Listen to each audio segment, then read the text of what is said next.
નમસ્કાર, આપ જોઈ રહ્યા છો નેશન પ્લસ ન્યૂઝ. હું છું આપની સાથે હેતલ ભગત. એનઆરઆઈ મહિલા મિરજ બિકાનેર એક્સપ્રેસ ટ્રેનમાં મુસાફરી કરીને અમદાવાદ જઈ રહ્યા હતા. તે દરમિયાન આંખ લાગી જતા પર્સની ચોરી થઈ હતી.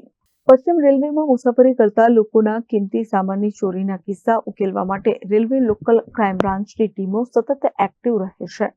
તાજેતરમાં બાતમીના આધારે તસ્કરને દબોચવામાં આવ્યો હતો. તેણે રેલવેમાં મુસાફરી કરતી એનઆરઆઈ મહિલાનું પર્સ તફડાવ્યું હતું હોવાની કબૂલાત કરી હતી.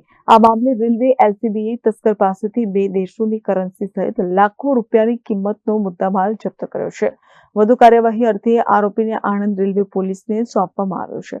આ કેસમાં ફરિયાદી મહિલા મૂળ અમદાવાદના છે અને હાલ તેઓ નાયરોબી, કેન્યા રહેતા હતા. તાજેતરમાં તેઓ ભારત આવીને મિરજ બિકાનેર એક્સપ્રેસ ટ્રેનમાં મુસાફરી કરીને અમદાવાદ જઈ રહ્યા હતા. દરમિયાન તેમના પર્સમાં પાસપોર્ટ, સોના ચાંદીના દાગીના, ફોરેન કરન્સી વગેરે મૂકી રાખ્યા હતા. મુસાફરી દરમિયાન તેમની ઊંઘનો ફાયદો લઈને તસ્કરે લેડીઝ પર્સની ચોરી કરી હતી, જે મામલે આણંદ રેલવે પોલીસમાં ફરિયાદ દાખલ કરવામાં આવી હતી.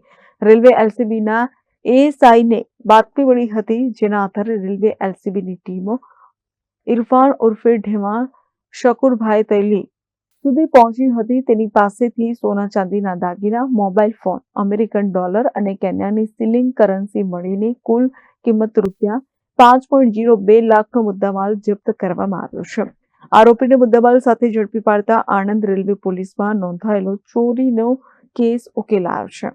આરોપી ઇરફાન ઉર્ફે ઢેમા શકુરભાઈ તૈલી, કે જે મૂળ અમદાવાદનું છે, તે સામે Surat railway police, Ahmedabad railway police, Ratlam railway police, Gaikwad Haveli police અમદાવાદમાં ચોરી તથા મારામારીના કિસ્સાઓ અગાઉ નોંધાયેલા છે.